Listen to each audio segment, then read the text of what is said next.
मुलांमध्ये ते संक्रमित करता येऊ शकेल.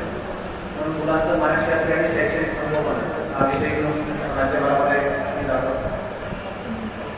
त्यांच्यामुळं हा पिढीचा योग आला. ते आदरणीय भाऊसाहेब AIT बेंगलोरला मी एका लेक्चरसाठी आलेलो एप्रिलमध्ये की ते मौलीने आपले पेट्रोल आणले आणि दुसऱ्यांदा योग होता पुढे मध्ये तुमच्यासोबत संवाद साधायचा. त्या ठिकाणी इंग्रजीतून होतं. या ठिकाणी सर्व आपले मराठी बांधव वगैरे मराठीतून बोललेलं केवळ चांगलं आहे. एकदम आपण मुद्देसूद जाता यावं या अनुषंगाने आपण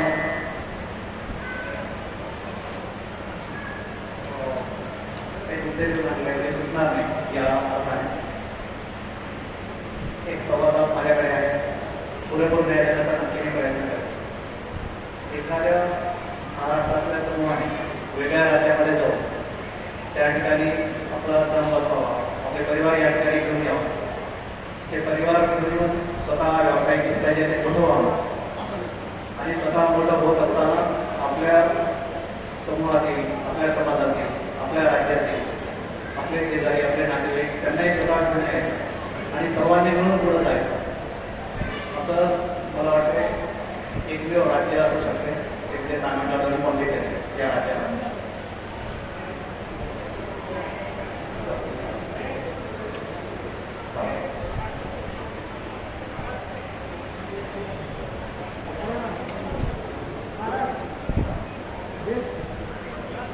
येतोय आवाज?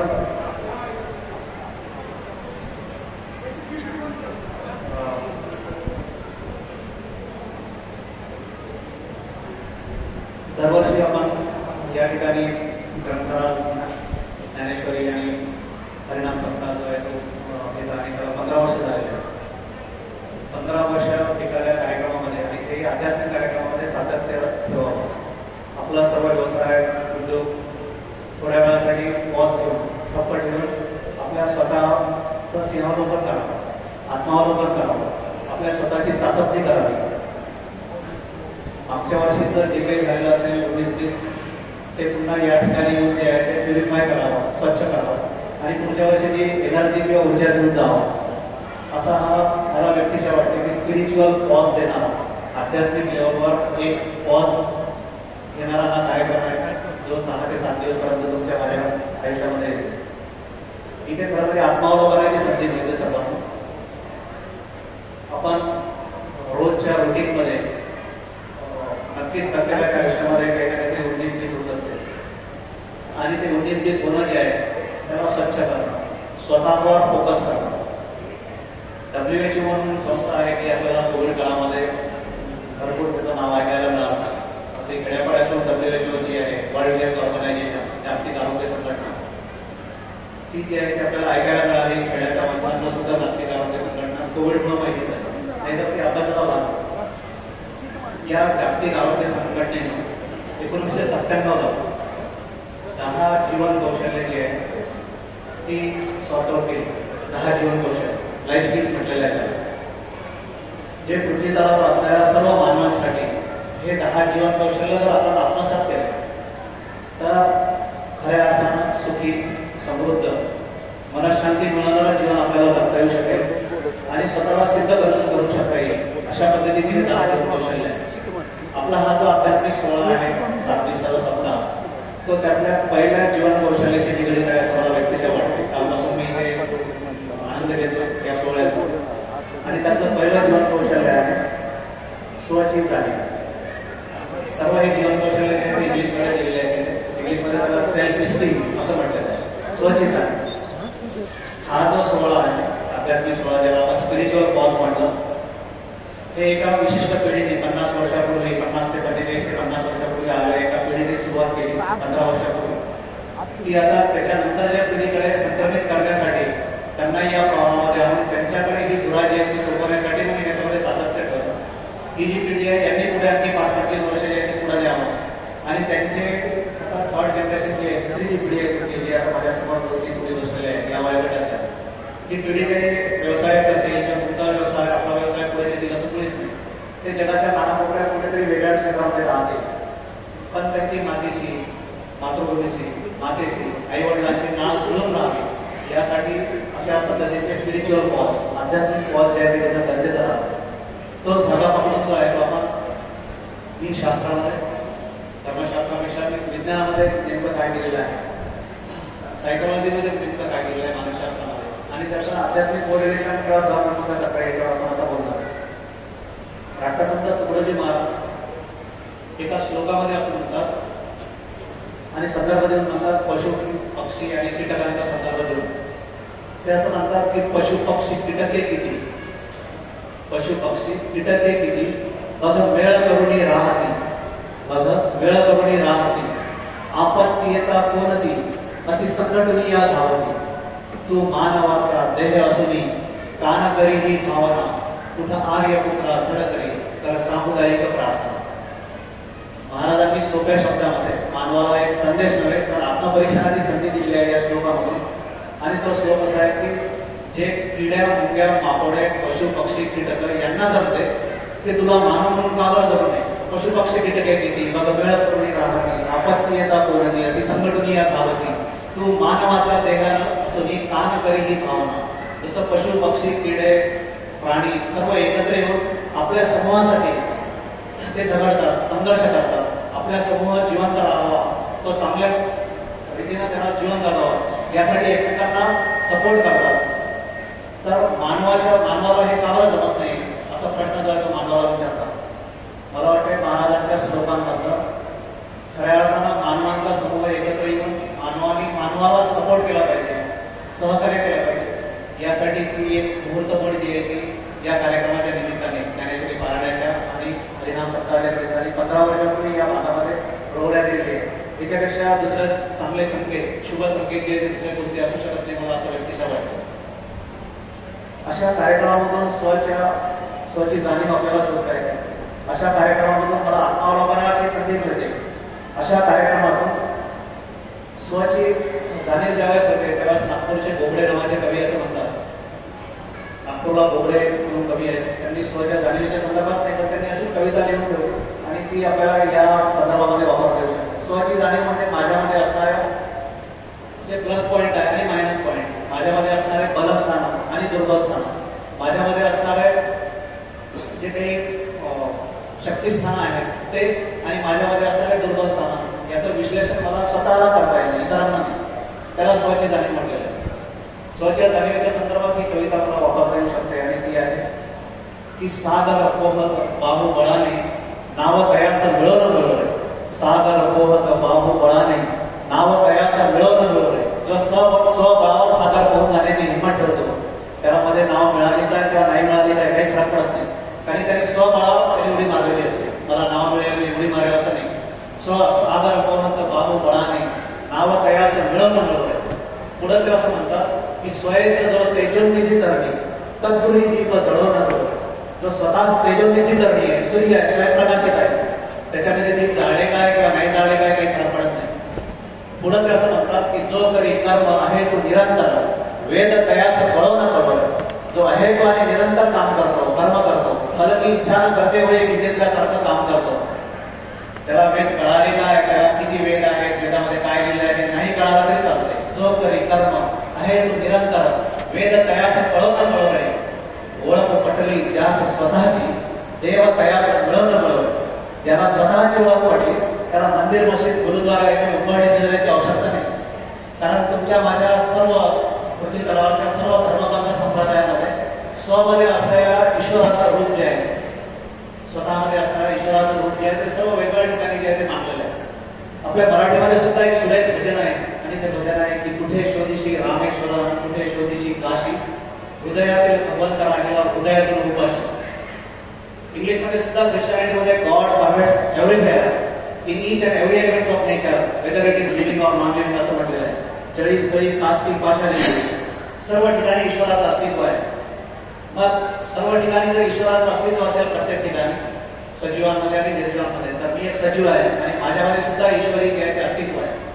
मग मी माझ्यामध्ये असणाऱ्या ईश्वरी अस्तित्वाला जर तंबाखूचं व्यसन लावून त्याला त्रास देत असेल, माझ्यामध्ये असणाऱ्या ईश्वरी अस्तित्वाला जर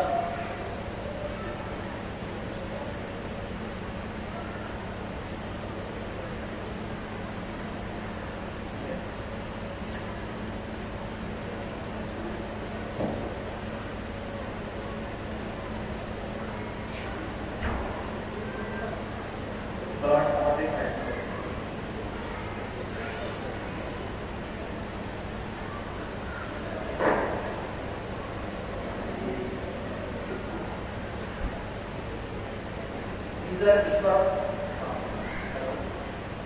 माझ्यामध्ये असणाऱ्या ईश्वरी अंशाला जर मी असा वेगळ्या पद्धतीने व्यसनाधीन जर त्रास होत असेल तर माझी व्यसनाधीनता माझ्यामध्ये असणाऱ्या जे जे काही वाईट आहे ते डायरेक्ट ईश्वरापर्यंत पोहोचते असं त्याचं स्वरूप काबर हे सर्व करायचं काबर एकत्र घ्यायचं काबर आत्मावलोकनाची संधी स्वतःला द्यायची जॉर्ज वॉशिंग्टन कार्वर नावाचा एक शास्त्रज्ञ होऊन गेला साऊथ अमेरिकेमध्ये दक्षिण अमेरिकेमध्ये तो एक स्वतः फेकून दिलेलं बाळ आहे एका गुलामचे वडील कोणाही माहिती नाही अगदी 4-5 महिन्यात असणारे बाळ जे आहे त्यावेळेस गुलामी होती गुलाम म्हणून त्याच्या आईला जे आहे ते ग्रँड नावाचे एका जनरलनी जे आहे ते विकत घेतलं काही 200-250 पाऊंड गुलामांना स्वतःच्या मुलांना सोबत काही बुवा नव्हती त्यावेळेस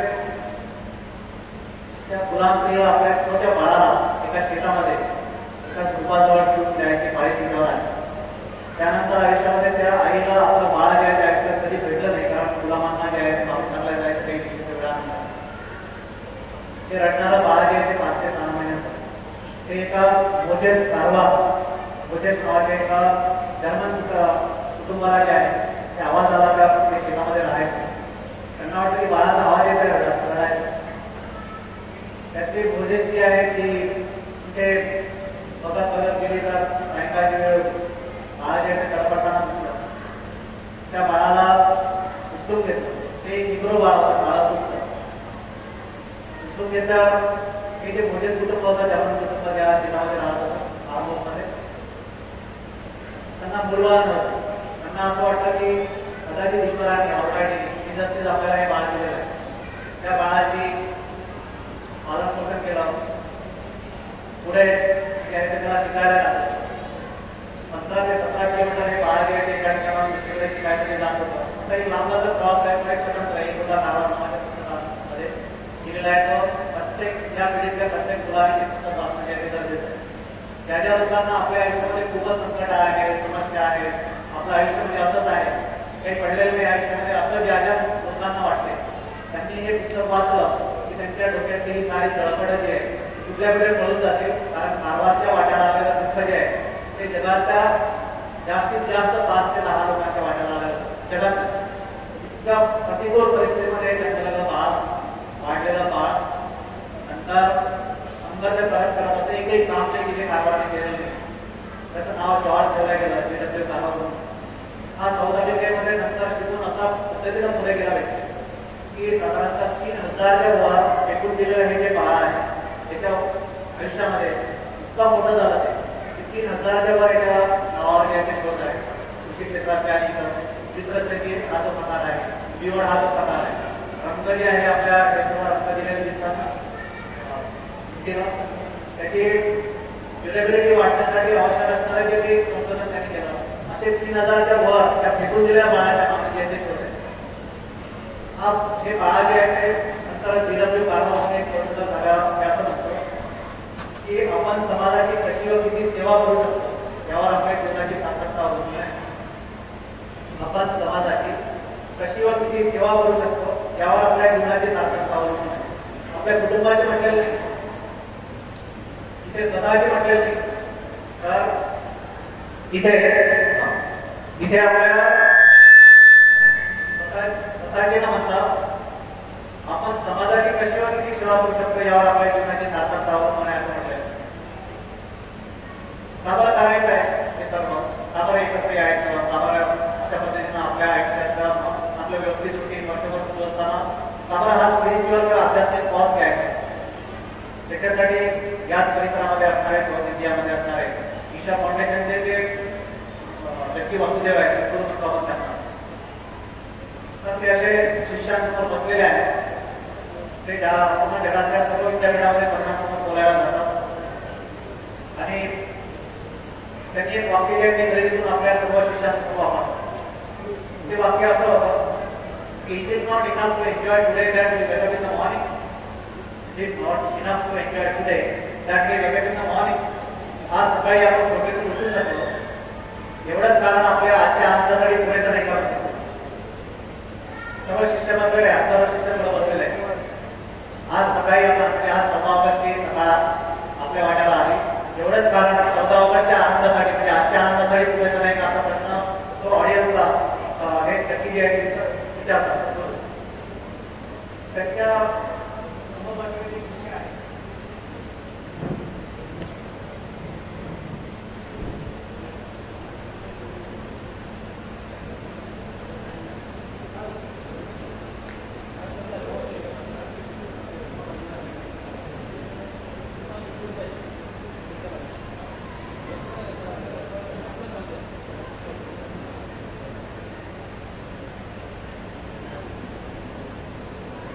हॅलो हॅलो बोला. हॅलो हॅलो हॅलो बोला. येत आहे आवाज? सद्गुरू जे आहे ते सर्व शिष्यांना, इंग्रजीमध्ये शिष्यांसाठी डिसायपल हा शब्द आहे, DISCIPL, डिसायपल. डिसिप्लिन हा जो इंग्लिश मधला शब्द आहे तो या डिसायपल पासून आलेला आहे. डिसायपल म्हणजे शिष्य होते आणि डिसिप्लिन म्हणजे शिस्त. डिसायपल मस्ट हॅव डिसिप्लिन असं म्हणतात. शिष्य म्हटलं की त्याच्याकडे शिस्त असणं गरजेचंच आहे, ती असलीच पाहिजे असं त्याचं कोरिलेशन आहे, सहसंबंध आहे.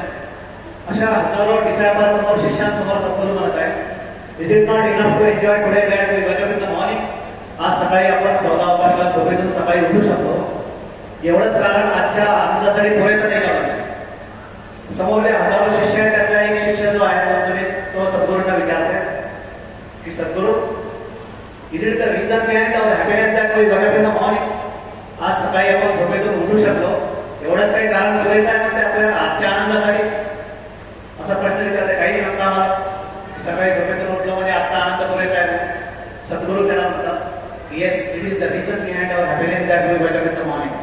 आज सकाळी आपण झोपेतून उठू शकलो, एवढंच एक साधं कारण आजच्या आनंदासाठी पुरेसं आहे. शिष्य पुन्हा त्यांना विचारतात की हाऊ इट इज, कसं काय काय?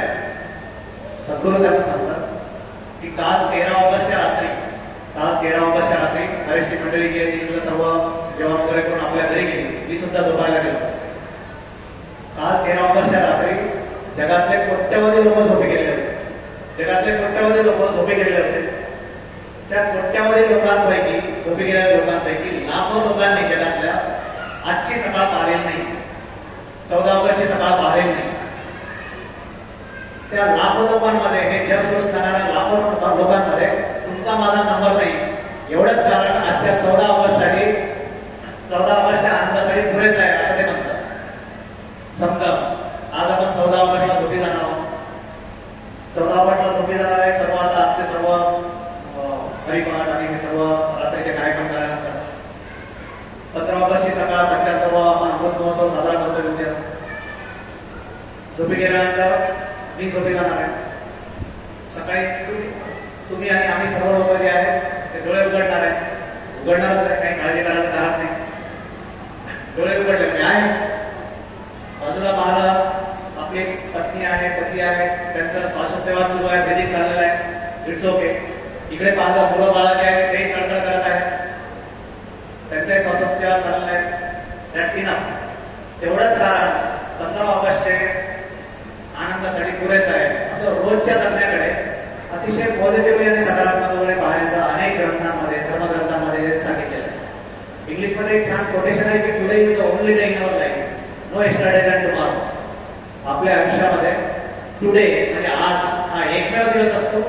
यस्टरडे जे आहे त्याला काल म्हणतो आपण, तो कधी आपल्या आयुष्यात येत नसतो, because it is already pass, तो गेलेला आहे. 13 ऑगस्ट 2022 हे माझ्या आयुष्यात पुन्हा येणे नाही. आजचा 14 ऑगस्ट गेल्यानंतर 14 ऑगस्ट 2022 हे माझ्या आयुष्यात पुन्हा येणे नाही. तुम्हाला 15 August it is yet to come, ते अजून यायचं आहे. पण उद्या जो आहे त्याला आपण टुमॉरो म्हणतो. Tomorrow never comes in our life. उद्या जो आहे तो आपल्या आयुष्यामध्ये कधी येत नसतो, कारण उद्या जो आहे तो आज म्हणून येतो. म्हणूनच तर तुम्ही आम्ही दुकानामध्ये गेलं की तिथे एक पाठी लावले जातात आपल्या महाराष्ट्रामध्ये, आज नगद कल उधार. आता उद्या तिथे उद्या त्याच दुकानामध्ये आपण गेलो तर काय होईल, पुन्हा तीच पाठी पाहायला मिळेल आपल्याला, आज नगद कल उधार. तो उद्या जो आहे तो कधी आपल्या आयुष्यामध्ये येत नाही. म्हणजे हे एक सोपं सूत्र आपल्याला पाहायला मिळते की आजचा दिवस माझ्या वाट्याला आला असेल तर तो आनंद आपल्या कुटुंबासोबत, आध्यात्मिक पातळीवर, आपला जो व्यवसाय असेल तो अतिशय मोठ्या प्रामाणिक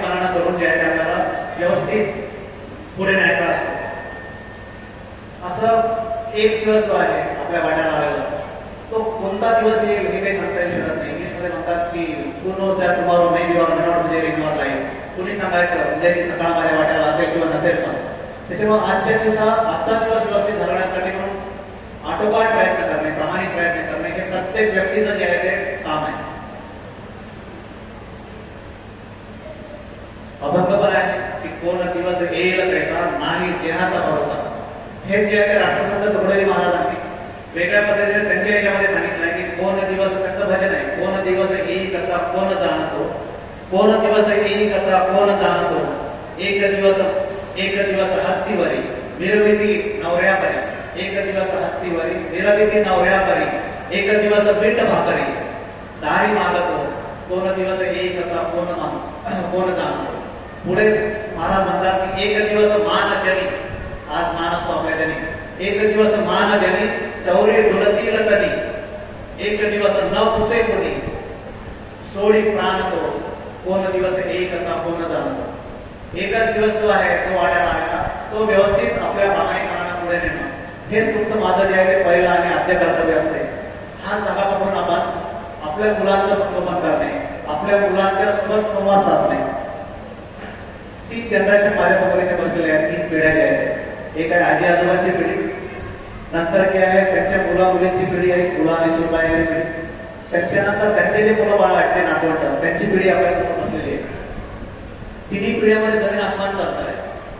आपले जे आई बाबा आहेत म्हणजे माझ्या वयोगटाच्या लोकांचे जे आई बाबा आहेत त्यांचं असणारं पालकत्व, त्यांनी आपल्याला ज्या पद्धतीने पालन पोषण केलेलं आहे त्याच पद्धतीनं आता जर मी माझ्या मुलांचं पालन पोषण करत असेल तर ते प्रॅक्टिकली जे आहे ते शक्य नाही, प्रत्यक्ष याच्यामध्ये शक्य नाही. कारण ही जनरेशन गॅप आहे, ही मोठी गॅप आहे. त्याच्यामुळे जुने संदर्भ देऊन जुन्या पद्धतीनं मुलांना त्याच पद्धतीचे आम्ही 10 किलोमीटर चालत गेलो होतो, 15 किलोमीटर जे आहे आम्ही उपाशी राहतो अशी उदाहरणं देऊन जे आहे ते संगोपन जे आहे ते प्रॅक्टिकली शक्य नाही. कारण ही पिढी जी आहे ती चांदीचा किंवा सोन्याचा चमचा तोंडामध्ये घेऊन जन्माला आलेली पिढी आहे. त्यांनी हे सर्व दारिद्र्य पाहिलंच नाही. त्याच्यामुळे हे दंतगत वाटते अनेक वेळा मुलांना जे त्याच्यामुळे हे मोठं आव्हान ज्याला आपण मानसशास्त्रीय आणि शैक्षणिक संगोपन म्हणतो तो धागा पकडून आपण मी जे आहे ते शाळा आईबाबांची हा विषय घेऊन हजारो पालकांसोबत आतापर्यंत 47 वर्कशॉप झाले 11 जिल्ह्यामध्ये आणि साधारणतः 58,000 ते 60,000 पालकांसोबत संवाद साधतो.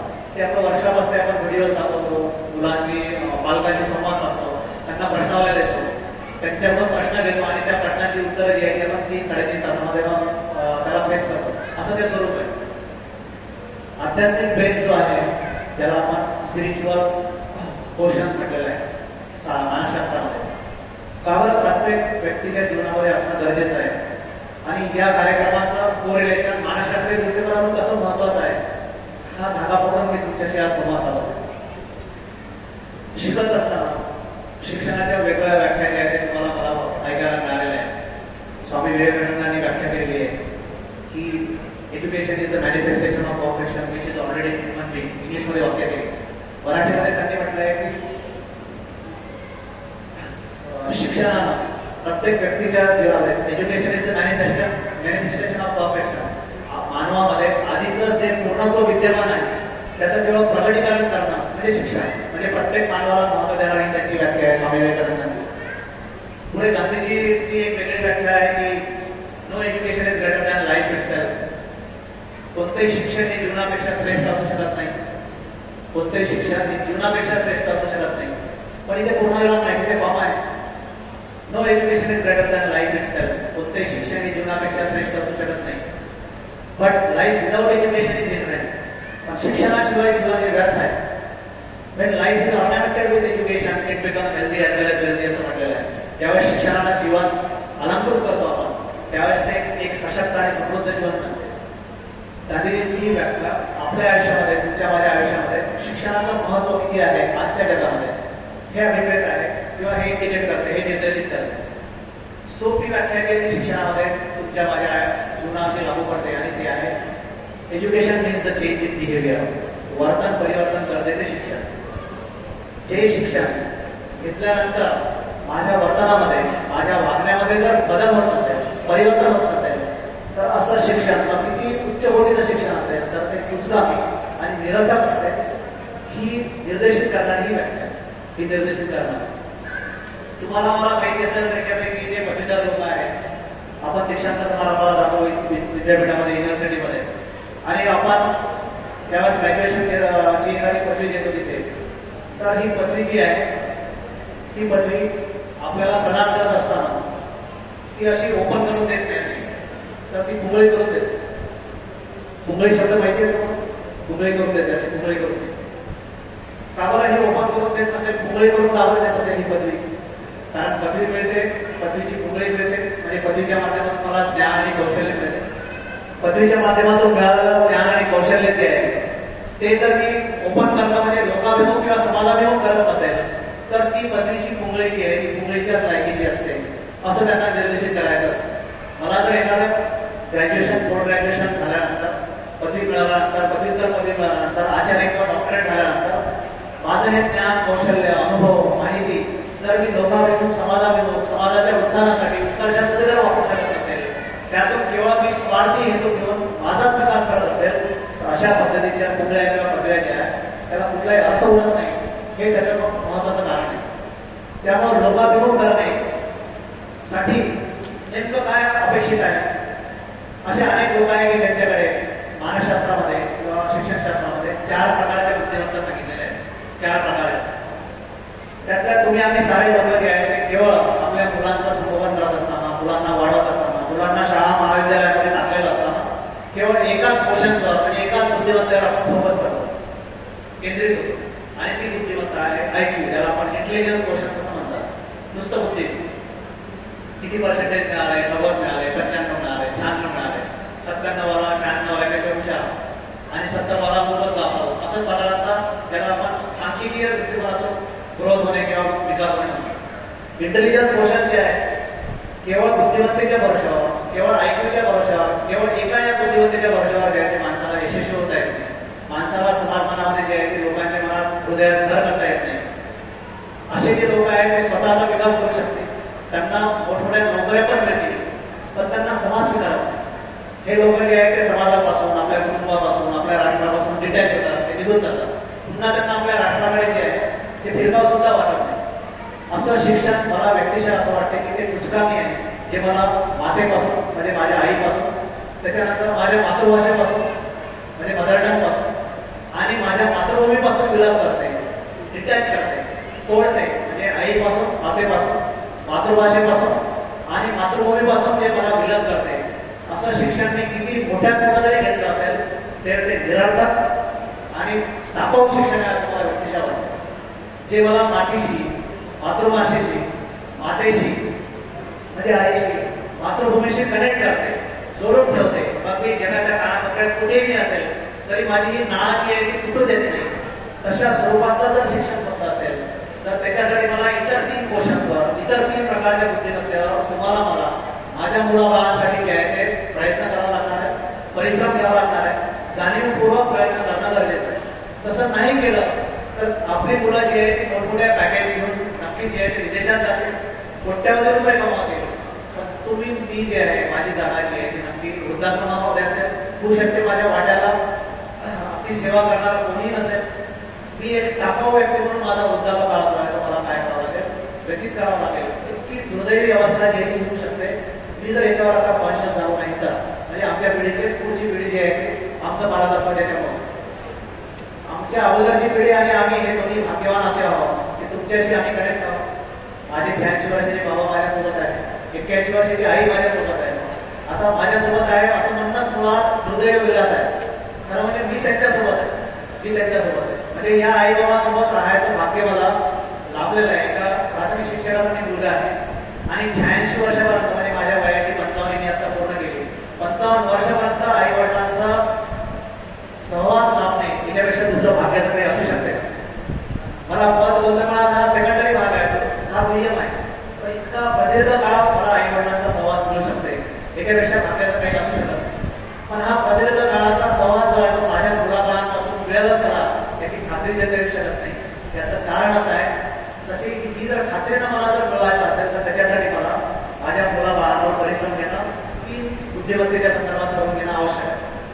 आणि त्या 3 बुद्धिमत्तामध्ये काही वेगळं फिलॉसॉफी सांगणार आहे किंवा मानसशास्त्रीय दृष्टिकोन देणार आहे असं मुळीच नाही. ते ऑलरेडी संशोधन संशोधनात सिद्ध झालेलं आहे की अगोदरच आपल्या संस्कृतीमध्ये शेकडो वर्षापासून जे आहे ते संक्रमित होत आलेलं आहे, संक्रमित होत आलंय.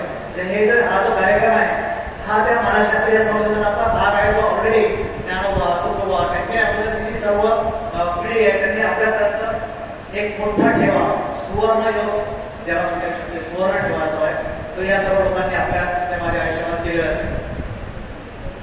इंटेलिजन्स क्वेश्चन्सच्या भरोशावर मुलांना आता आपल्याशी कनेक्ट ठेवणं, मुलांना स्वतःला काय आपल्याला समाधानामध्ये घर करता येणं हे कदापि शक्य नाही. त्याच्यावर दुसरी एक बुद्धिमत्ता जी आहे आयक्यूच्या पलीकडे जाऊन ती एक बुद्धिमत्ता आहे आणि ती आहे EQ, ज्याला इमोशनल क्वेश्चन्स म्हटलेलं आहे संशोधनामध्ये. भावनिक बुद्धिमत्ता, भावनिक बुद्धिमत्ता, भावनिक बुद्धिमत्ता म्हणजे अशी बुद्धिमत्ता की मी शिकलेलं किती असो पण मला माझ्या भावनांवर नियंत्रण ठेवता येत नाही.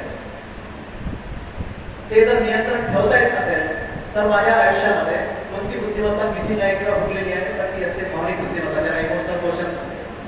कसं की समजा मला 95% मिळाले 12वीमध्ये, 12वीमध्ये 95% मिळाला, मग मी माझ्या आईवडिलांना नमस्कार केला, त्यांना वेळे वाटले, त्यांनी पण वेळे वाटले. मला सायंकाळी ते फोन आला, समजा 12वीमध्ये एखाद्या मुलाला त्याच्या मित्राचा की चलो आज पार्टी करायची.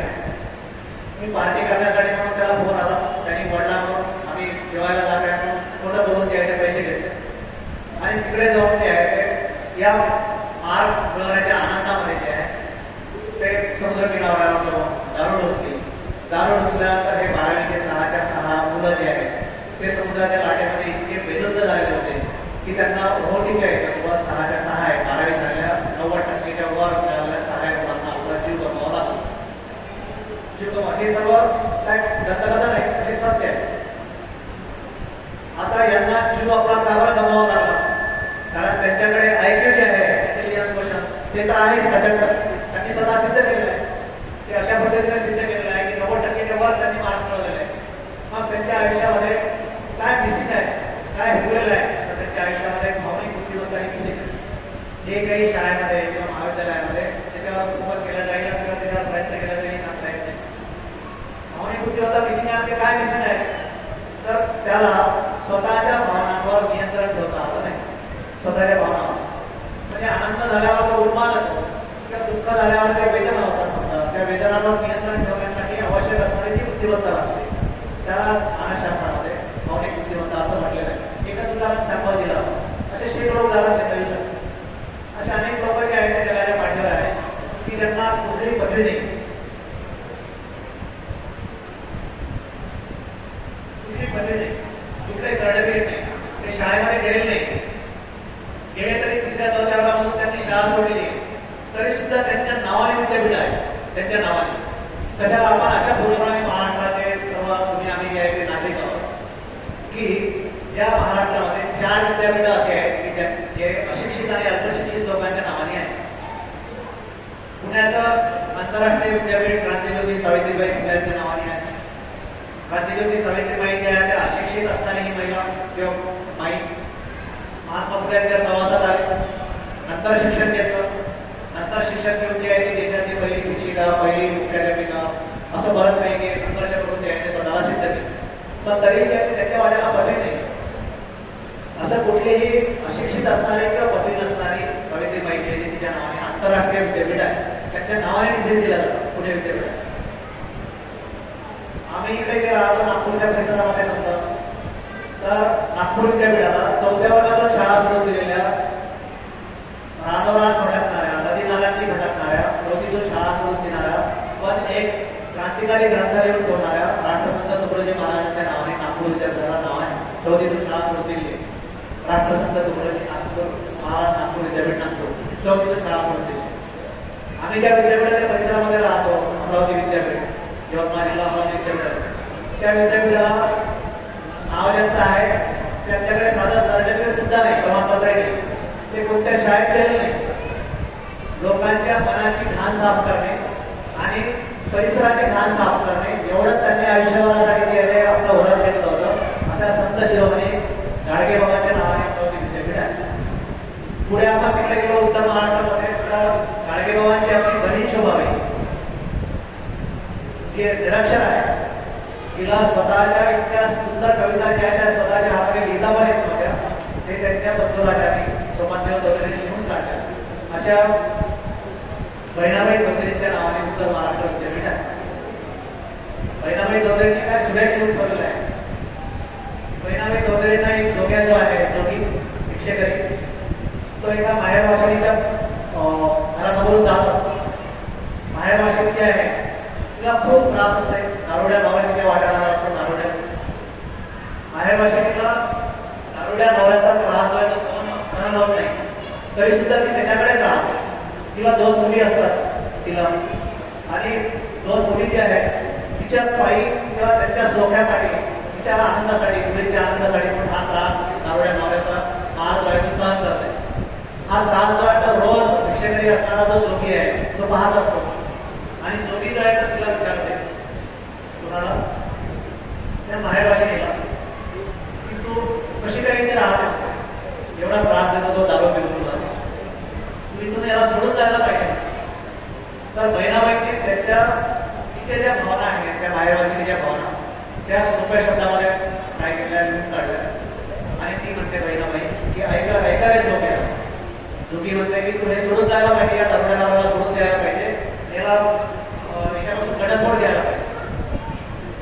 बहिणाबाई चौधरी तिच्या कवी काव्यामध्ये असं म्हणते की ऐका रे जोग्या, काय मी सांगते, ऐका रे जोग्या, काय मी सांगते, लेकीच्या माहेरासाठी माया सासरी नांदते.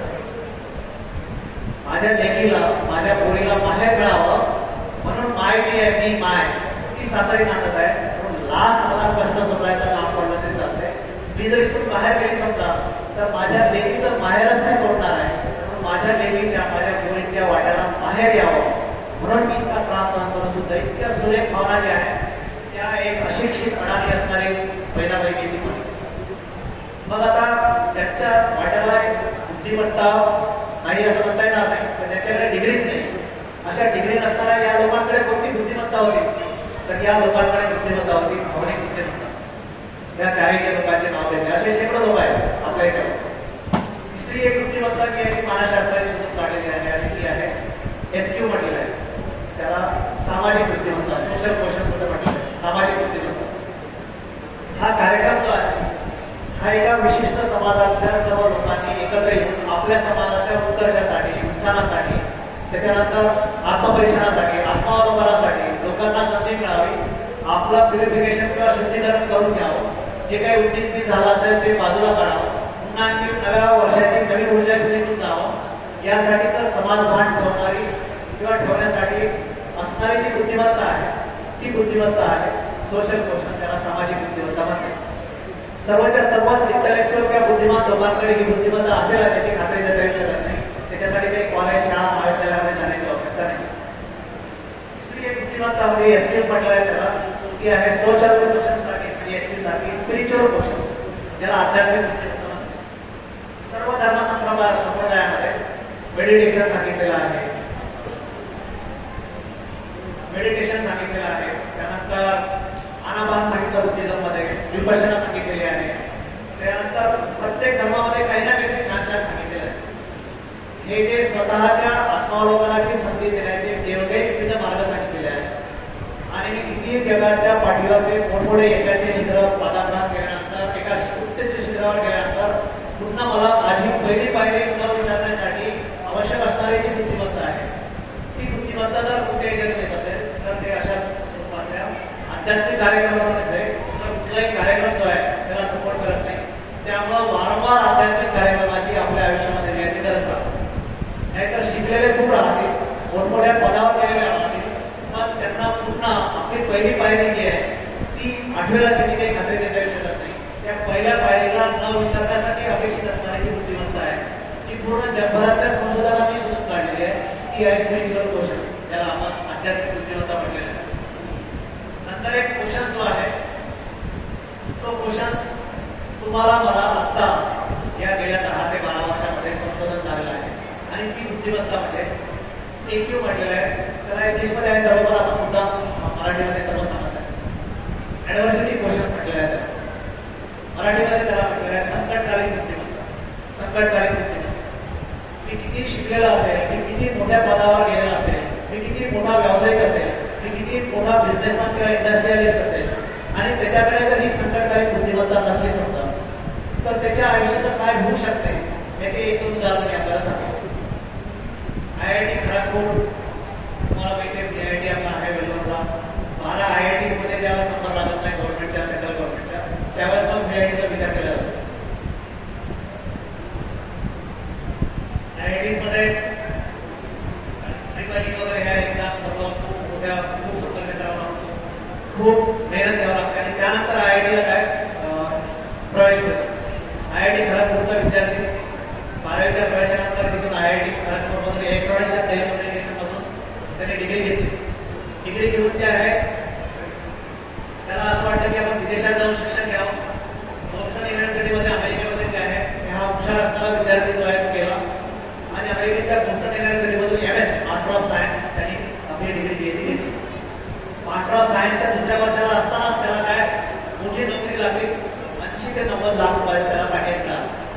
80 ते 90 लाख रुपयाचं पॅकेज मिळाल्यावर तोपर्यंत त्याचं साधारणतः 27-28 वय होतं या मुलाचं.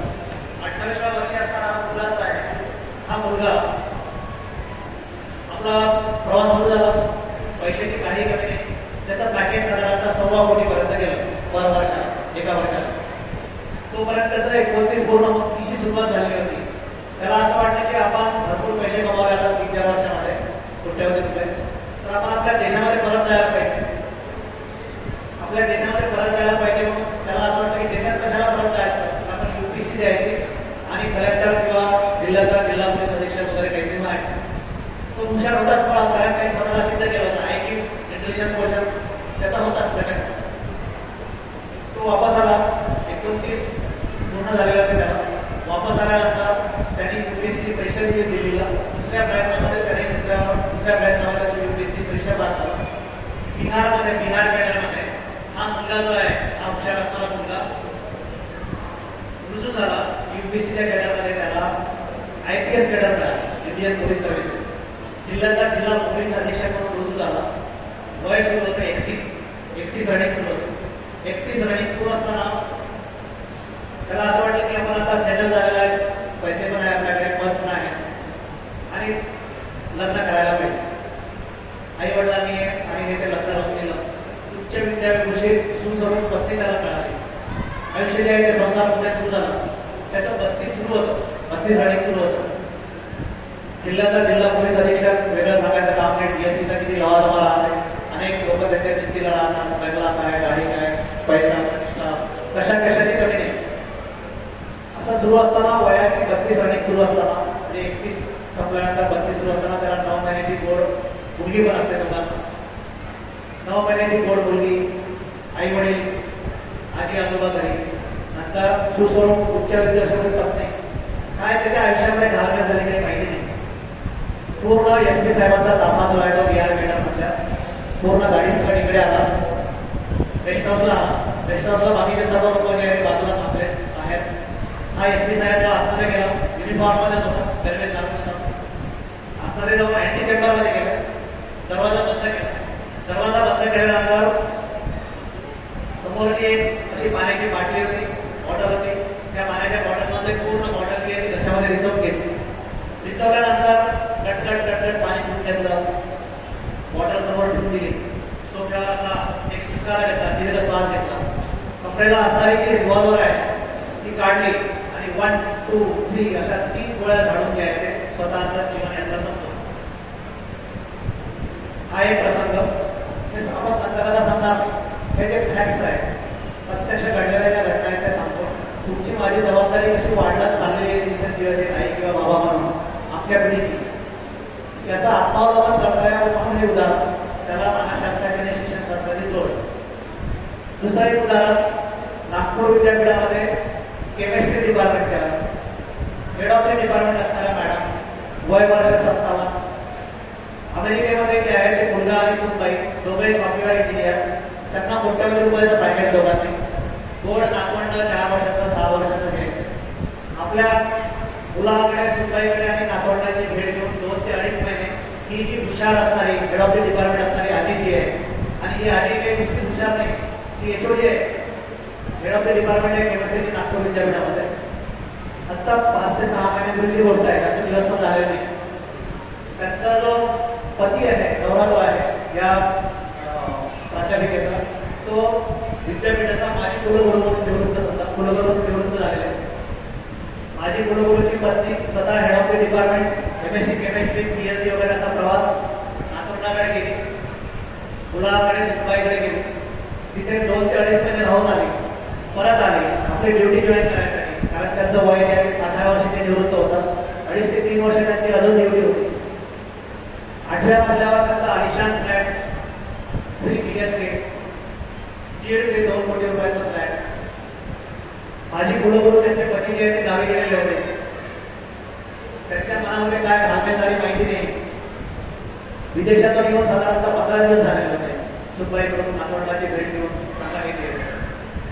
सकाळीची वेळ बाल्कनीमध्ये आल्या, 8व्या मजल्यावर आपल्या त्या फ्लॅटच्या त्यांच्या, आणि सुंदर असणारा आपला देह जो आहे तो 8व्या मजल्यावर त्याने खाली झोपून दिला. आपली किलोमीटर संपवली. IIT खरगपूरमधून IIT झालेला, नंतर तिकडे विदेशात जाऊन SC लागला. हा जिल्हा पोलीस अधीक्षक जो आहे, ज्याने आपली जीवनयात्रा गोळ्या मारून संपवली, हा बुद्धिमान नव्हता. याच्याकडे जी बुद्धिमत्ता होती ती IQ होती, इंटेलिजन्स क्वेश्चन्स. मग याच्या आयुष्यामध्ये कोणती बुद्धिमत्ता मिसिंग आहे किंवा कोणती बुद्धिमत्ता नाही आहे, तर ती बुद्धिमत्ता नसणारी जी आहे ती आहे, त्याला म्हणतात EQ, त्याला ॲडव्हर्सिटी क्वेश्चन्स म्हणतात, संकटकारक बुद्धिमत्ता. दुसऱ्या ज्या मॅडम आहेत त्या स्वतः HOD आहे, 2.5 लाख रुपये पगार, नवऱ्याचं पेन्शन 3.25 लाख रुपये, कोट्यवधी रुपयाच्या पॅकेज असणाऱ्या शंभर. यांच्या आयुष्यामध्ये कुठल्या तरी समस्या आहे, समस्या नाहीच आहे, स्वतः बुद्धिमान होते, बुद्धिमान आहेतच, तरी सुद्धा काबरे त्यांनी केलं असेल, तर या मॅडमच्या आयुष्यामध्ये नसणारी जी बुद्धिमत्ता आहे ती बुद्धिमत्ता आहे संकटकारक बुद्धिमत्ता. काय वाटेल ते झालं तरी चालते, काही वाटेल ते आयुष्यामध्ये घालमेल झाली तरी चालते, जेव्हा जीवनामध्ये कोणतंही अपयश आलं तरी चालते. मला व्यवसायामध्ये, धंद्यामध्ये, प्रत्यक्ष परीक्षेमध्ये, माझ्या करिअरमध्ये कोणत्याही प्रकारचे अपयश झाले तरी ती अपयश पचवण्यासाठी अपेक्षित असणारी, संकटामध्ये स्वतःला जगण्याची उमेद देणारी, माझं जीवन जे सुंदर आहे आणि हे जीवन मी पुढे नेता आलं पाहिजे यासाठी आवश्यक आणि अपेक्षित असणारी जी बुद्धिमत्ता आहे, त्या बुद्धिमत्तेला म्हणतात ॲडव्हर्सिटी क्वेश्चन्स, संकटकारक बुद्धिमत्ता. ही बुद्धिमत्ता मुलांच्या आयुष्यामध्ये नसणं म्हणजे मुलं जी आहे ती आयुष्यामध्ये काहीही करू शकतात, काहीही करू शकतात. उदाहरण देईल, 2020चा सर्वेक्षण झालेला आहे. इंडियन एक्सप्रेस आणि लोकसत्ता सारख्या याच्यामध्ये आणि मॅगझिनमध्ये सुद्धा हे सर्वे आलेला आहे. आपल्या देशामध्ये 2020 मध्ये, आता तर ती संख्या वाढलेली आहे, 2020 मध्ये वयोगटचे 5 ते 15 ते 16 वयोगट, म्हणजे 5 ते 16 वयोगटाचे, 5 वर्ष ते 16 वर्ष वयोगटाच्या मुलांना डोळ्यासमोर आणायचं. किती गोड चेहरे आहेत, यांना मृत्यू, मरण, अमुक हे माहिती तरी नाही, त्यांच्या जगत त्यांचं ते जगच नाही. नाचणं, उडणं, खेळणं, बागडणं, आनंद घेणं, इकडून तिकडे उड्या मारणं, आई बाबांसोबत इकडे तिकडे भटकणं, आई बाबांसोबत आनंद घेणं, असं एक सुंदर असणारं एक जग. अशा वयोगटातली मुलं 2020चा सर्वे आहे, वयवर्षे 5 ते 16 वयोगटातली मुलं रोज आपल्या देशामध्ये 39 मुलं मुली आत्महत्या करतात. 39. या रेशोने याचं जर आपण हे काढलं तर आपल्या देशामध्ये दरवर्षी 14 ते 14.5 हजार मुलं मुली जी आहे ते आत्महत्या करतात. आत्महत्या म्हणजे मरण नाही, ते ओढवून घेतलेलं मरण आहे. पण हे जे आत्महत्या करणारी जी मुलं आहेत यांच्या आयुष्यामध्ये काय मिसिंग आहे, तर त्यांच्या आयुष्यामध्ये मिसिंग आहे की त्यांना त्यांच्या भावनांवर नियंत्रण करता आलं नाही, म्हणजे भावनिक बुद्धिमत्ता त्यांच्या आयुष्यामध्ये नाही. त्यांच्या आयुष्यामध्ये काय मिसिंग आहे, तर त्यांच्या आयुष्यामध्ये आध्यात्मिक बुद्धिमत्ता मिसिंग आहे, की जे बुद्धिमत्ता आहे ती संकटावर, किती अपयश आलं, काही आलं तरी आपल्याला काय करण्याची उमेद देते, शांत राहायला शिकवते, मन स्वास्थ्यासाठी उपकारात्मक उपयोगी असणारी बुद्धिमत्ता आहे, मनाला शांत ठेवण्यासाठी ती आहे आध्यात्मिक बुद्धिमत्ता. आणि सर्वात महत्त्वाची आहे ती म्हणजे संकटकारक बुद्धिमत्ता. काय वाटतंय ते झालं तरी चालते, पण माझ्या जगण्यापेक्षा, माझ्या आयुष्यापेक्षा दुसरं महत्त्वाचं जे काही असू शकत नाही, ही उमेद आणि ऊर्जा देणारी जी बुद्धिमत्ता आहे त्याला म्हणतात संकटकारक बुद्धिमत्ता. आणि ती बुद्धिमत्ता आपल्याला जगण्याची उमेद देते, ती ऊर्जा देते. असे हे सॅम्पल म्हणून का साधारण उदाहरण तुम्हाला मी सांगितलेलं आहे.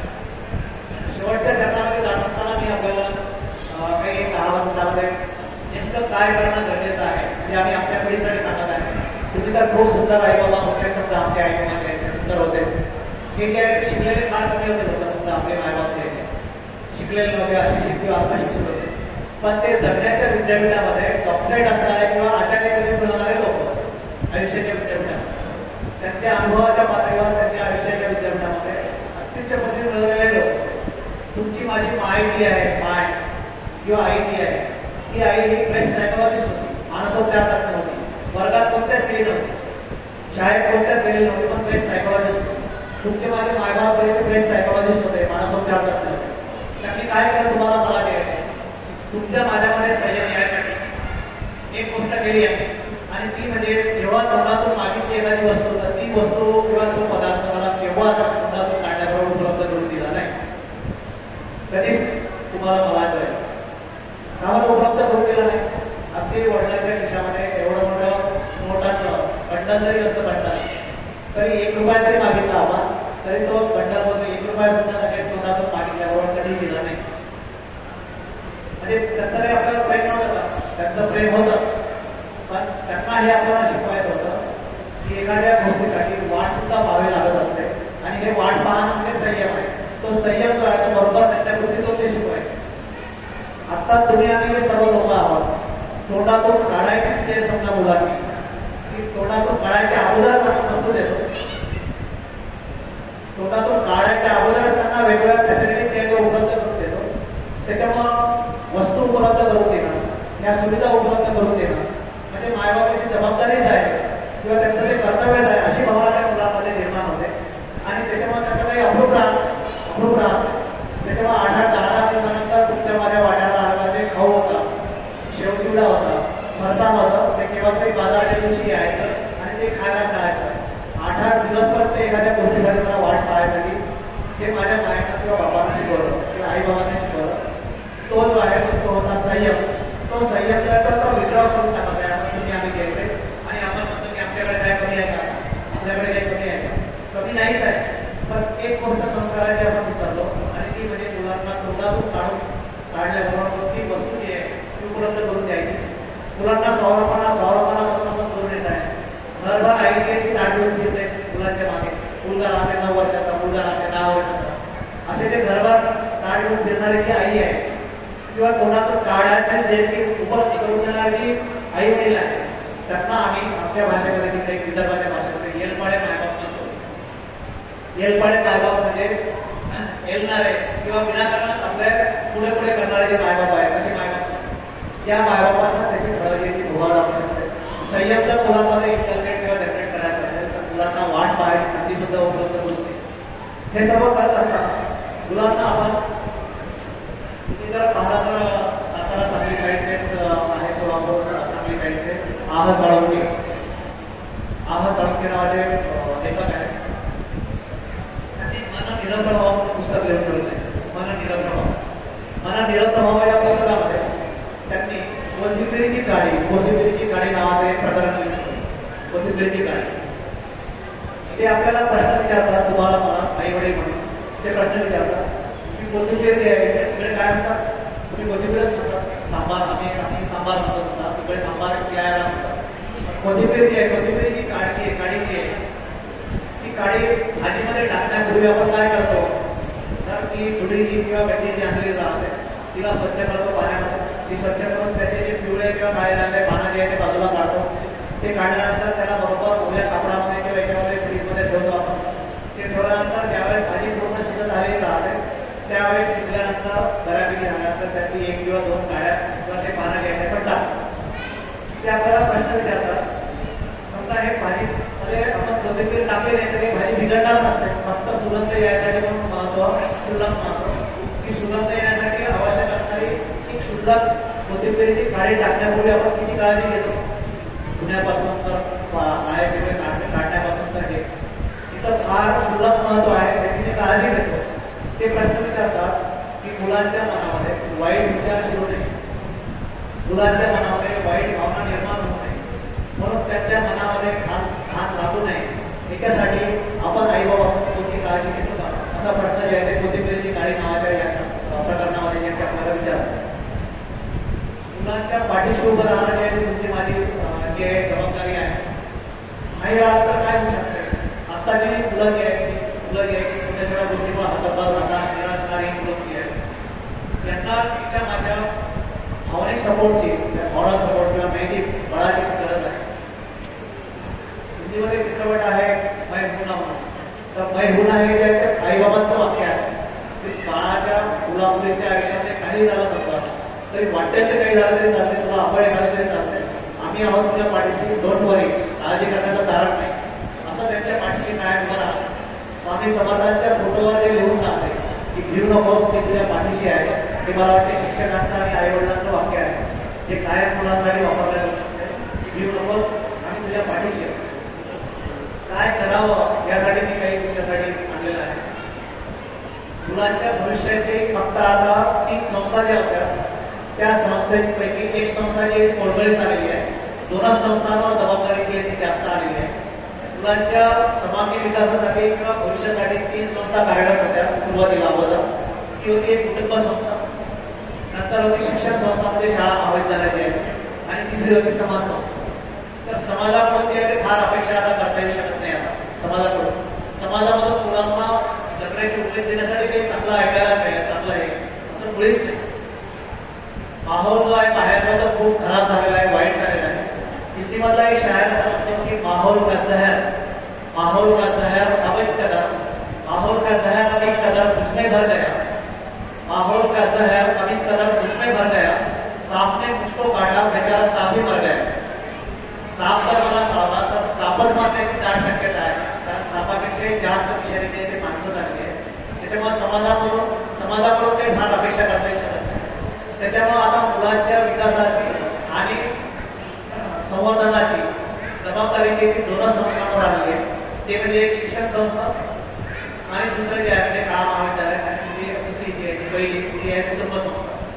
कुटुंब संस्था जर पडगळीच येत असेल, कुटुंबातले सदस्य जर मिळत राहत असतील, कुटुंबातले सदस्य जर विभक्त होत म्हणजे एकलकोंडे म्हणून राहत असतील, ज्याला आपण एकत्र कुटुंबाच्या ऐवजी न्यूक्लियस फॅमिली म्हणतो ना, विभक्त कुटुंबामध्ये जर मुलगा आणि आई वडील एवढाच त्याचा जर नाता शिल्लक राहत असेल तर ह्या संस्था सुद्धा आता पडगळीच येण्याची दाट शक्यता निर्माण झाली आहे.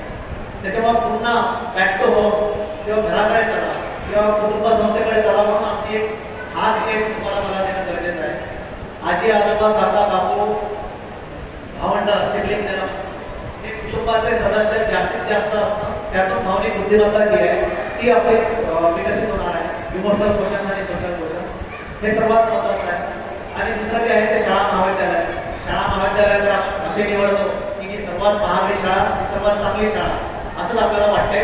आणि ही जी सर्वात महागडी असणारी शाळा जी आहे चांगली शाळा असेल ती काही सांगता येत नाही. ओव्हरऑल डेव्हलपमेंट त्याला सर्वांगीण विकास म्हणतो. ते 4ही पोर्शन्स सामाजिक बुद्धिमत्ता, आध्यात्मिक बुद्धिमत्ता, भावनिक बुद्धिमत्ता, संकटकालीन बुद्धिमत्ता आणि मग इंटेलेक्च्युअल क्वेश्चन म्हणजे त्या मार्गाला महत्व आहे असं मला कोणी सुचवायचं नाही. त्याला महत्व आहे पण ते मार्ग जर व्यवस्थित पुढे न्यायचं असेल, यशस्वी म्हणून त्याला जर स्वतःला सिद्ध करायचं तर ह्या सर्व या गोष्टीची नितांत आवश्यकता आहे. तसंच मला निर्धार आहे व्हॉट टू डू, मी काय करायला पाहिजे काही किंवा बाबा म्हणून. तर मी जे आहे ते माझे किती व्यस्त असेल, किती मी बिझी असेल, किती माझं व्यस्त शेड्यूल असेल व्यवसायामध्ये नोकरीमध्ये आणि तरी माझ्या मुलांना वेळ देते, मुला बाळांशी संवाद साधते. किती हेक्टिक किंवा बिझी असणाऱ्या शेड्यूलमधून मला मुलांसोबतचा संवाद जो आहे तो हरवत चाललेला आहे. तो 1 नंबरची गरज जी आहे त्याच्या कुटुंब संस्थेची आहे. ती जर आपण गरज वापरली जसं इंदिरा गांधी जी आहे इंदिरा गांधी स्वतः पंतप्रधान असताना 4.5 ते 5 तासाच्या मध्ये झोपण्याचे आयुष्य आहे. स्वतः पंतप्रधान असताना मुलांचा अभ्यास घेणं आणि मुलांसोबत संवाद साधणं त्यांच्या स्वतःच्या मुलांसोबत हे केलेलं आहे. पण इंदिराजी पंतप्रधान असताना तर हे सर्व करू शकते. तर आम्ही सांगतो आई बाबांना की तुम्ही पंतप्रधान असणाऱ्या इंदिराजीपेक्षा बिझी असाल तर आपल्या मुलांना वेळ नाही दिला तरी चालतो. याच्यापेक्षा कोणी बिझी असू शकत नाही. म्हणजे मुलांना अधिक जे आहे ते व्यक्त होऊ देणं, मुलांना बोलू देणं, आपण बोलल्यापेक्षा किंवा कायम सूचना देत असल्यापेक्षा मुलांना बोलू देणं आणि त्यांचं ऐकणं ही ते काळाची गरज झालेली आहे. हे सर्व संशोधनात सिद्ध झालं. मुलांना मोठी स्वप्न पाहण्यासाठी उद्युक्त करतात. मोठी स्वप्न छोट्या स्वप्नांमध्ये त्यांना बुडवून ठेवल्यापेक्षा मोठमोठ्या स्वप्नांचे त्यांना चटक लावणं असं म्हणतो आपण. कलाम साहेब असं म्हणतात की छोटी स्वप्न पाहणं म्हणजे गुन्हा आहे. नॉट पाळणे तुला मोठं ध्येय पाहून ते मिस झालं मिळू शकलं नाही तर ते क्षम्य आहे पण छोटं ध्येय जे आहे ते क्षम्य नाही असं ते म्हणतात त्यामुळे मोठी स्वप्न पाहायसाठी नुसतं सपोर्ट करणं नाही तर त्यांना कॅन ॲटिट्यूड जनरेट करणे गेला आपण तू हे करू शकतो तू हे करू शकतो तुला हे जमते काही काळजी करू नको असं कायम कॅन ॲटिट्यूड जनरेट करणं हे तर आपल्याला माझं काम आहे सोबत जे आहे मुलांना केवळ आणि केवळ सर्वंट मेंटॅलिटी नोकर बनण्याची मेंटॅलिटी ते कंपनीमध्ये जरी आपण मोठे पॅकेज घेत असेल तरी ते नोकर म्हणत असतात त्या नोकर बनण्याच्या मानसिकतेतून बाहेर काढून त्यांना ओनर्स मेंटॅलिटी जे स्वतः जॉब जनरेट करणार की जॉब करणारा नाही तर अनेक लोकांना जॉब उपलब्ध करून देणारा व्यक्ती बनू शकतो असा आत्मविश्वास देणं हे गरजेचं आहे कुटुंब संस्थेमध्ये आणि त्यासाठी मुलांची मानसिकता तयार करणे पुढे जे आहे मुलांना कृतज्ञता व्यक्त करण्याचा भाव जो आहे कृतज्ञता न बोलून त्यांना कृतज्ञता व्यक्त करणे तुम्हाला गावरान ज्वारी आणि हायब्रिड ज्वारी मधला फरक माहिती आहे हायब्रिड आणि गावरान ज्वारी हायब्रिड काय आहे हायब्रिड कमी दिवसामध्ये जास्त ऍव्हरेज देणारा असू शकते भरपूर उत्पन्न देणारा आहे हायब्रिड जे आहे ते छोटं आहे एवढंच आहे जास्त उत्पन्न देते कमी कालावधीमध्ये देते ही जी जनरेशन आहे ही हायब्रिड जनरेशन आहे ही जनरेशन ही पिढी जी आहे ती हायब्रिड जनरेशन आहे तुमची माझी जनरेशन जी आहे ती गावरान जनरेशन आहे गावरान ज्वारीसाठी गावरान ज्वारी आणि हायब्रिडचा झाडा जो आहे झाड जर पाहिलं तुम्ही तर काय फरक दिसते दोन झाडामध्ये हा फरक दिसतो गावरान ज्वारीच्या आणि हायब्रिडच्या हायब्रिडचा झाड झाडा जो आहे हायब्रिडचं जे झाड आहे ते छोटं आहे असं टाईट असते तट आणि गावरान ज्वारी जी आहे ती चांगलं उंच असते उंच राहून सुद्धा त्याचं गणित जे आहे आपल्या पिढ्या ज्या आहेत तुमच्या माझ्या पिढ्या त्या गावरान ज्वारीच्या होत्या त्या कृतज्ञ पिढ्या होत्या कृतज्ञता त्यांच्याकडे होती कृतज्ञता उपकाराची जाणीव असणारी पिढी उपकाराची जाणीव असणारी पिढी कृतज्ञ पिढी उपकाराची जाणीव नसणारी पिढी म्हणजे कृतज्ञ पिढी हायब्रिड म्हणजे कृतज्ञता आहे गावरान ज्वारीमध्ये जी आहे कृतज्ञता आहे गावरान ज्वारीचं काय वैशिष्ट्य होतं की उंच जरी असेल किती उंच जाईल आकाशामध्ये तरी यांच्यामुळं मी उंच होऊ शकतो हे यश काढू शकतो त्याच्या प्रति नतमस्तक होईल त्याच्या प्रति नतमस्तक होईल असा भाव जो आहे तो गावरान ज्वारीकडे होता म्हणून हायब्रिड जनरेशनला गावरान ज्वारीचं उदाहरण करून त्यांना नतमस्तक होण्यासाठी तयार करणे म्हणजे कृतज्ञता भाव निर्माण करण्याची जबाबदारी तुमच्या माझ्यावर शाळा संस्थेवर आणि विशेष कार्यालय कुटुंब संस्थेवर आलेले त्या दृष्टीने आपण तयार करणे नंतर आहे मुलांना चुका करण्याची भरपूर मुभा देते चुका करण्याची भरपूर मुभा देते तुम्हाला हे तर खूपच झालं चुका करण्याची कुठे काही मुभा देत असते चुकलं की थोडं चुकलं की मारणं चुकलं की हे करणं ज्यावेळेस एखादा मुलगा जर कोणी चूक करते त्यावेळेस ऍक्टिव्हेट असण्याचा तो काहीतरी करत असण्याचा कृती प्रवाह असण्याचा कोणती तरी कृती करत असण्याचा ते इंडिकेशन आहे निदर्शन आहे शांतिनिकेतनमध्ये काबोलांच्या शांतिनिकेतनमध्ये चुका जर मुलांनी केल्या होळीमध्ये तर त्यांच्या होळीमध्ये चुकीची फुली मारत नाही चुकीची फुली नाही मारत समजा एखाद्या तिसरीतल्या मुलीने जर 2+3=6 लिहिलं 2+3=6 म्हणजे 2 अधिक 3 बरोबर 6 लिहिलं समजा आणि मुलगी जर शिक्षिकेकडे आली तर तिची वही पाहून घ्यायची मुलगी मुलीला मारणार नाही मुलीला ओरडणार नाही शिक्षिका जी आहे तिची वही पाहते चूक जिथे आहे समजा तिथे 6 लिहिले आहे तिथे काय करताय तर त्या 6 जिथे लिहिले आहे तिथे स्टार काढते किंवा त्याच्यावर फूल काढते फूल आपण काय करतो चुकला आहे तिथे छोटीशी फुली देतो शांतिनिकेतनमध्ये शेकडो वर्षापासून असा प्रयोग चाललेला आहे तिथे स्टार करते स्टार किंवा ते चांगलं जर असेल किंवा बरोबर असेल तर स्टार करते इंग्रजी माध्यमामध्ये स्टार इथे चुकल्यावर स्टार करते किंवा चुकल्यावर फूल काढते नंतर मग त्या मुलाकडून किंवा मुलीकडून ती चूक दुरुस्त करून घेते आणि तिच्याकडून 2+3 म्हणजे 2 अधिक 3 बरोबर 5 तिच्या हाताने लिहून घेते किती छोटी गोष्ट आहे सोपी आणि छोटी गोष्ट आहे कोणी करू शकते कोणत्याही शाळेमध्ये करू शकते निसर्गयोगी रवींद्रनाथ म्हणून पुस्तक आहे त्याच्यामध्ये टागोरांनी याच्या मागची भूमिका दिली महाराष्ट्रातली भूमिका रवींद्रनाथ टागोर असं म्हणतात चुकांना कशामध्ये परिवर्तित केलं कशामध्ये बदलवलं फुलांमध्ये टागोर असं म्हणतात की मुलांच्या चुकांना फुलांमध्ये परिवर्तित करण्याचं सामर्थ्य फुलांच्या चुकांना फुलांमध्ये परिवर्तित करण्याचं सामर्थ्य ज्या आईबाबांमध्ये किंवा शिक्षकांमध्ये असेल ते मुलांच्या आयुष्याचा प्रधान करू शकते, मुलांच्या आयुष्याचा प्रधान करू शकते. चुका केल्यानंतर अशी चूक की जी पुन्हा पुन्हा त्यांनी करू नये म्हणून त्या हळूवारपणे हाताळणं. चुका करणे असा एकही व्यक्ती जगाच्या पाठीवर नसतो की ज्याच्या हातून चूक होत नाही. चुका करणे हा जन्मसिद्ध हक्क आहे आणि चुका मी करणारच हा टिळकांचं वाक्य आहे ते असं वापरता येऊ शकते. पण ती चूक पुन्हा होऊ नये यासाठी काळजी घेण्यासाठी आईबाबांनी समोर येईल.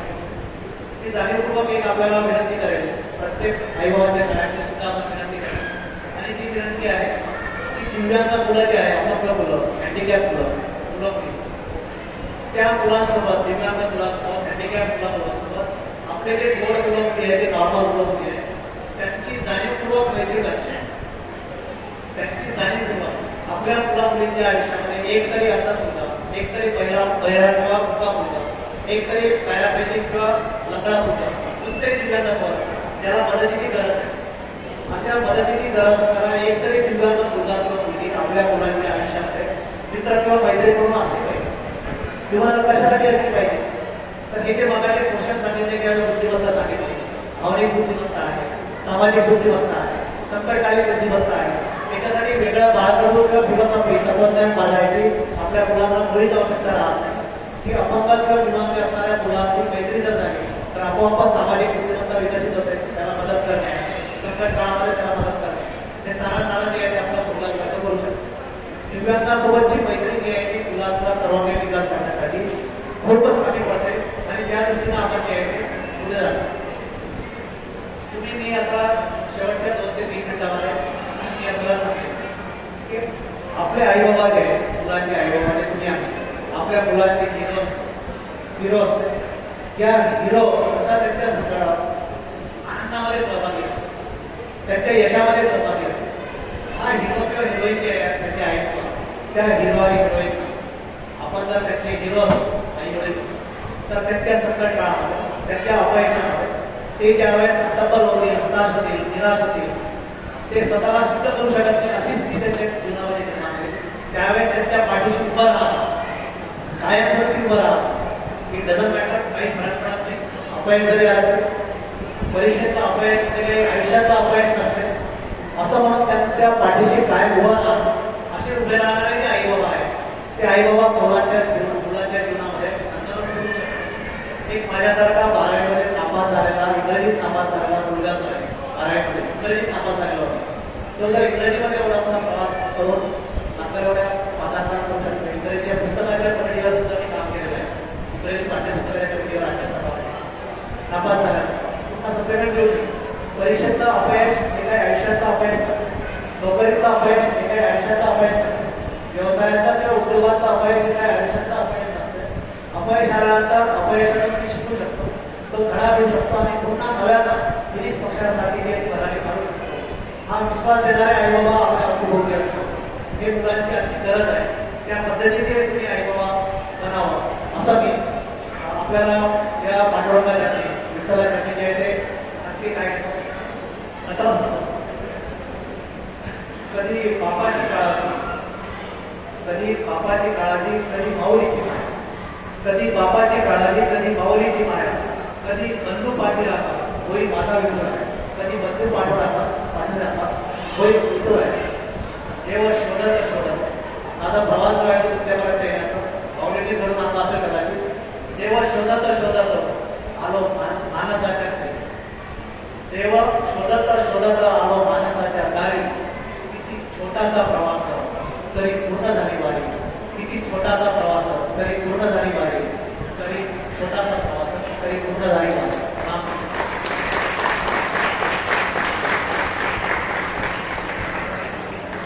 धन्यवाद महाराज. माऊलीबद्दल तुझ्या दोघांच्या विनंतीला मान देऊन आपण या ठिकाणी उपस्थित राहिला. शाळा आयोगाचे मुलांवर जे संस्कार बसलेल्या प्रत्येकाच्या लक्षात बाकीचं काय राहिलं नसेल, पण हायब्रेड आणि ज्वारीचं ताट मात्र नक्की लक्षात सर्वांनी ठेवलं असेल. त्या पद्धतीनं ते आपल्या मुलांवर संस्कार करतील अशी अपेक्षा व्यक्त करतो. या ठिकाणी महाराजांचा सत्कार राजू जोगदर शेठ यांनी करावा अशी मी त्यांना विनंती करतो.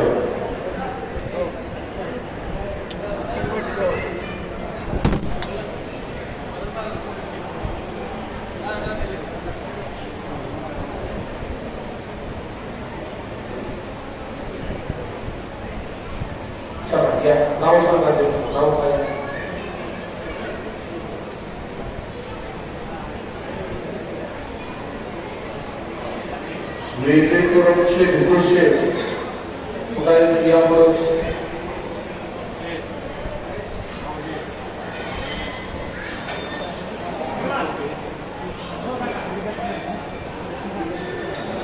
चला लवकर या वेळ नाही